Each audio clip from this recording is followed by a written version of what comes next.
Ateker, yoga. Ekakiror, Aleni Lisa Tino. Today, I am cooking one of our delicacies, ebo. Ebo is veggies that is commonly eaten here in Teso. It's one of our traditional meals.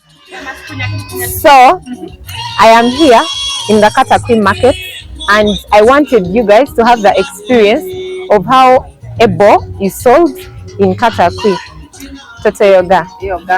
Abuni tengo dagwele ebo.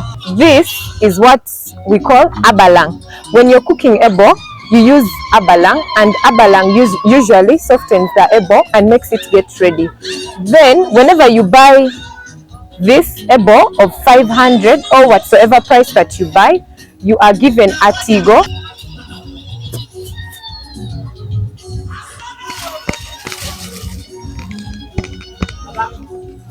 So come with me as we go and prepare our delicacy, ebo. When ebo is removed from the garden, it looks something like this. But this is not ebo, this is atigo. Ebo, when it's just removed from the garden, you're supposed to idim. Idim is removing the leaves from the stem of the plant.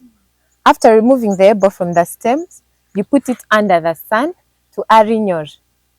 And the reason why we put it under the sun to arinyor is putting it, let's say you put it under the sun. So after you've put it under the sun, you let it stay there. The reason for putting it under the sun is for the caterpillars that usually be on the ebo when it's in the garden to go away, because they usually don't like the sun. So mine, I already put it under the sun and it is ready to be prepared. The ebo I'm going to make is ebo ne sudud. Ebo ne sudud needs a maido, and usually back then our ancestors used to make a maido. A maido comes from ginats, and ginats are they are planted in Teso land a lot. Every year, usually most families plant ginats because ginats are used for pasting most of the foods in Teso. And because sometimes in our villages, cooking oil cannot be afforded and food is not usually fried, we use a maido. We put a maido in foods. We put a maido in meat that has been smoked. We put a maido when we are cooking a malakang. We put a maido in echadoi, and we put a maido in echomai. So I finished idim akatigo, and now I was telling you about a maido. So when they aiwawa maido, after frying the maido, they remove the shells usually, and then back then they used to use ekisu keda arukit to make the what? The maido. They pound. This is a mortar and pesto. So they used to pound the ginats to make a maido. But nowadays, because of modernization, we have machines now that work on our maido and make it like this. This is how the maido looks. This is what I'm going to use for pasting our ebo. One thing I forgot to tell you people about ebo is making ebo is very tricky because you don't measure anything that you're putting inside it, but you use your intuition. That is what I'd like to say. You look at what you're putting and you see if it is enough, especially abalang. Now, abalang is a necessity and is very, very, very important when you're making ebo. And this here is my abalang. Now, abalang is made from ash. Yes, abalang is made from ash. As you can see, inside here is ash. This is ash, and this is a sack. So you get a tin like this, and then you put the sack inside it. The sack is used as a sieve. So the sack sieves. You get the tin. You put holes down here. You create small holes. Then you put the sack inside. So when you put the sack, you now pour in the ash. And the ash that you use can be either the ash of amaidoko, which is ginat stems usually. This is the amaidoko that I was talking about.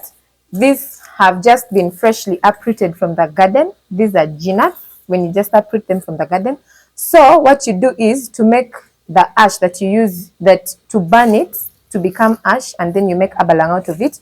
You take off the maido like this. This is ginats. So you take off the maido like that, and when you're done, you dry this, like the remains, like the stem now that remains, you dry it, and then when you've dried it, you burn it. When you burn it, it becomes ash, and that is the ash that you now put inside the what, inside here. So when you put the ash inside, you pour water, and then when you pour water, inside here you put this with in another tin, something clean. So those two sticks inside that you're seeing inside here are to support this and stop the tin from sitting directly on the container that I've fixed it inside, such that it comes out clean. So this is the abalang. This is the solution that we call the abalang that you're now going to put in the what? In the bowl. So now, because cooking it is very tricky, most times when a man gets a woman that he would like to marry and he takes her to their home, he usually when the woman goes to their home, most times they give her a bowl to cook, because ebo is a very hard food to cook, and for we consider people that cook ebo perfectly to be very good cooks.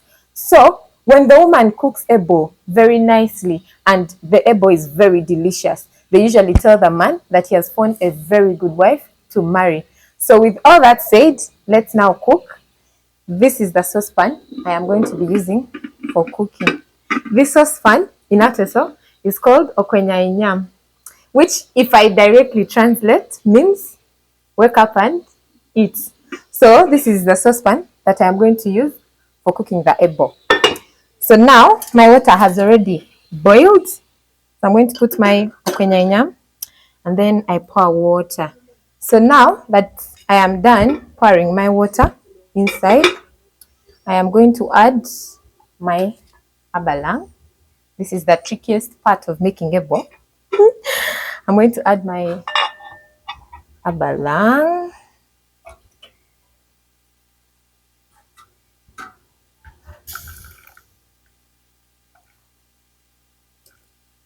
So now I'm going to wash my ebo and atigo. So because I am going to put my atigo first, I'm going to wash my atigo. So I'm washing it so that the soil, asinge is soil, so the soil can go down, get off and go down. I'm going to put the atigo in the saucepan. So now, because I'm done with washing the atigo, I'm now going to be washing my ebo as well.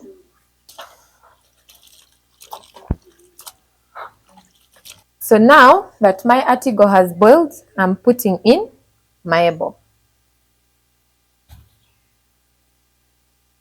So now I'm going to wait for it to boil, and yes, it's starting to boil now. So if, as you see how the ebo is boiling, if you see my bubbles are green, but you're supposed to put abalang, and the color of this is supposed to show you if the abalang you've put is enough. This abalang is not yellow. It's supposed to be yellow, then you know that the abalang you've put is enough. So I'm first going to leave it to boil a little more, and then I will add abalang. So this is my ebo now. I didn't add more abalang, and it's doing good. It's looking beautiful and nice. It's boiling. Now I want to put in salt. This is salt, hamunyu. I want to put in salt. Let me ensure that my salt is not much, because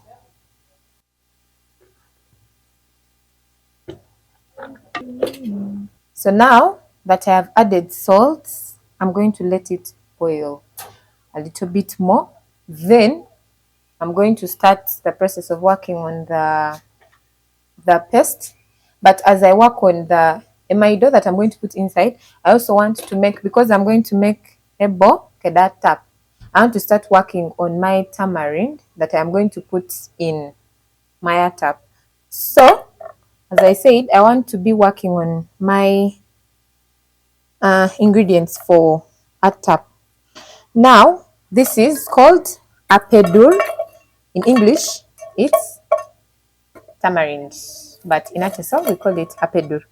So this we usually put in our tap. Now I'm going to first wash it and then leave it to soak. You don't put the tamarind itself, but you put its juice, like the juice that you make after you've soaked it in what? In water. So I'm going to wash it first.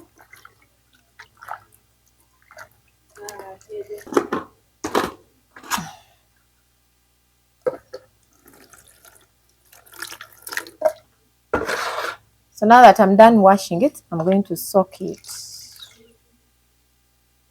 And this is enough. So I'm going to let it soak. So I'm setting this for my tapa.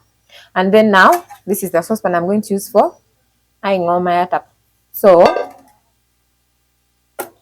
I'll let that set. Now, this saucepan I'm going to use for mixing my maido keda kipi. Then I'll be putting it inside my what? My bowl. So because I want my food to get ready quickly. Oh, it's very nice. Oh my goodness. So now this is a maido.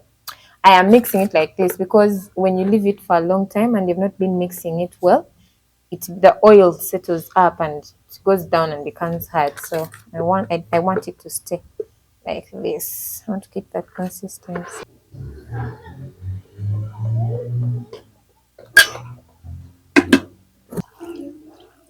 Putting in water to mix my maido.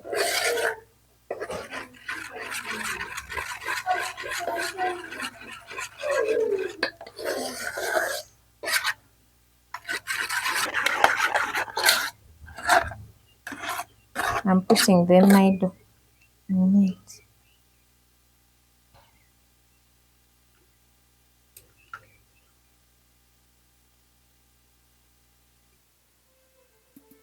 I'm done with ebo, and now I'm going to work on my atap. So I'm trying to ensure that I get as much juice as I can from the pedur. This is me pouring the juice from the tamarind.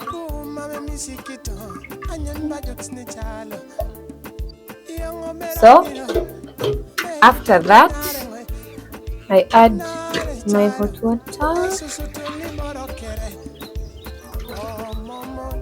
I think that will be enough. So now I'm done. So I'm going to cover it and let it boil. As my water boils, I would want to show you my flour that I'm going to be using for aingwaka tapa, which is mine today is dry cassava mixed with sorghum. So we can use a chalk as well with sorghum for mingling a tap. But today I'm going to be using dried cassava with sorghum for mingling my tapa. My water is ready, and I'm going to put in the flour.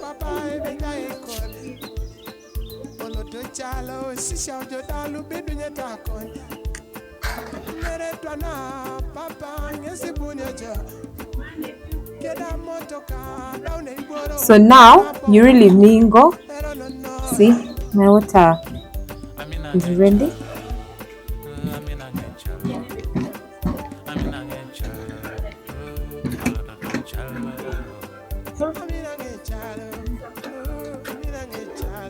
Oh.